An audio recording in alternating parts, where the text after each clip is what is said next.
GDKO is a knockout game dev tournament hosted by Xanderwood. Every round, the devs get a new task that they have to complete, and a certain number of contestants get eliminated from the tournament. For round 1, we had to come up with an original playable character and a unique ability for that character. When you get 98 submissions for original characters though, there's a lot to look at that I don't think everyone is going to take the time to see. And sadly I didn't get to play all of them, but let's take a look at some of my personal favorite original characters and abilities from the GDKO round 1.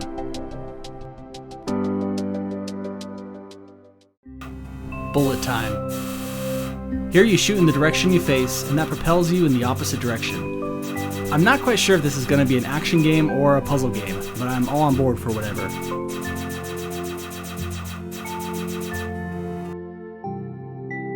In platforms, you can shoot seeds at the walls to create platforms. I'm a sucker for any game where you can dynamically create the level, and a puzzle mechanic is even better. I love the inclusion at the end where you can hit switches. I think this makes for an excellent puzzle mechanic, and I'm excited to see its future. Dungeon King has a sword boomerang and a cool explosion effect. It's super fun to time these throws with the explosion. I would love if the boomerang traveled in the facing direction, like up and down, and I would love to see if you decide to expand that in the future.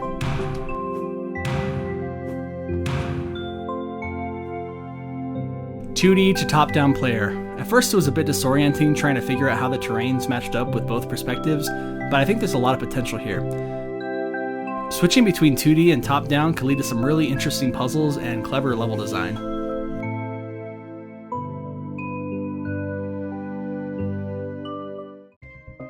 What do you get when you mix geometry and platforming? Busted shapes. I love the chalkboard art style. Who knew that pentagons could wall jump and hexagons could jetpack?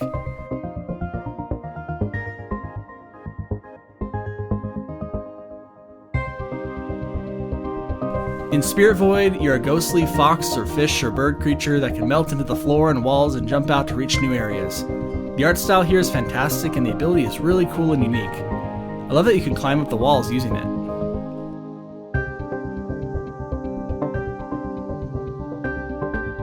In Clubber, you get to make enemies fall in love and destroy them. It's great. I'm not exactly sure what you would end up doing with this kind of game, but that ultimately doesn't matter in this round. I'm mostly excited to see how you use the ability in the future.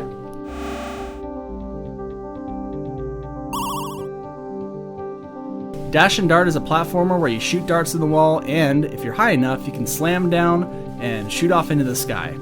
The game just feels great to play, and I always love an ability that feels just way too overpowered.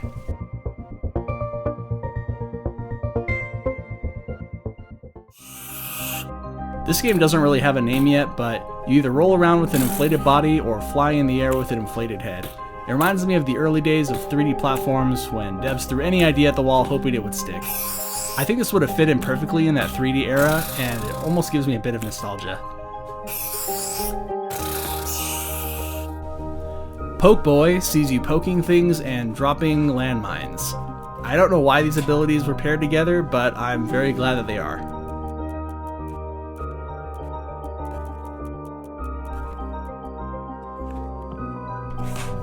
While the abilities in Beekeeper themselves aren't entirely original, I really love the design and feel of the Beekeeper and how he gets all his powers from rescuing the bees.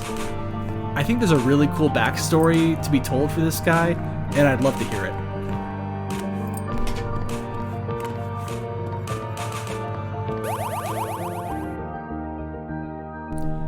While the ability of shrinking and growing has been done in dozens of games, I think the comic book look in Scale Knight, with the character movement and comic-like text, makes this one stand out.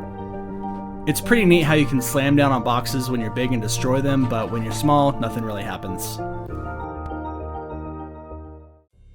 We've already covered Spirit Void and we've covered Scale Knight, now we're going to cover Void Knight. The ability of flying around and slamming a hammer down aren't entirely unique, but the design and feel of this game is really what sets it apart. I could spend a long time getting lost in this world with these abilities.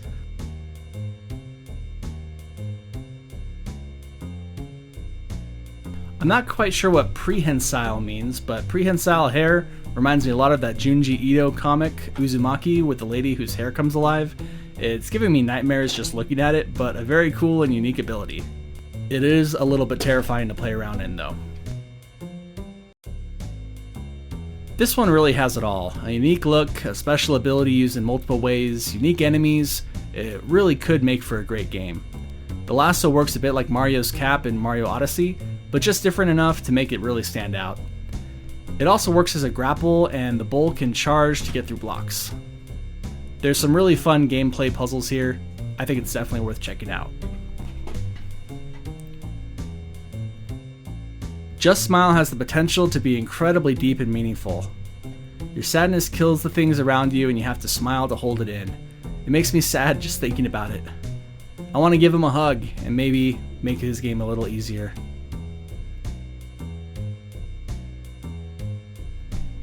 Smole Wizardly Knight is a game where you play as the sword, not the character. It reminds me a bunch of that boss fight from Donkey Kong Country 2, only a bit less terrifying. You also can roll the die in the corner for a damage boost, which adds an element of luck that I enjoy. I also submitted my own entry, Randy3000, who has the unique ability to rub his tummy and pat his head at the same time. I can confidently say without a single doubt that this is an ability never before used in any game. Whether that's for good or ill, I'll let you decide. Well, those were some of my favorite characters from round 1. Let me know what your favorites were in the comments below and why it was Randy3000. And of course, don't forget to like, dislike, share, subscribe, ring the bell, and sacrifice the video to the elder gods.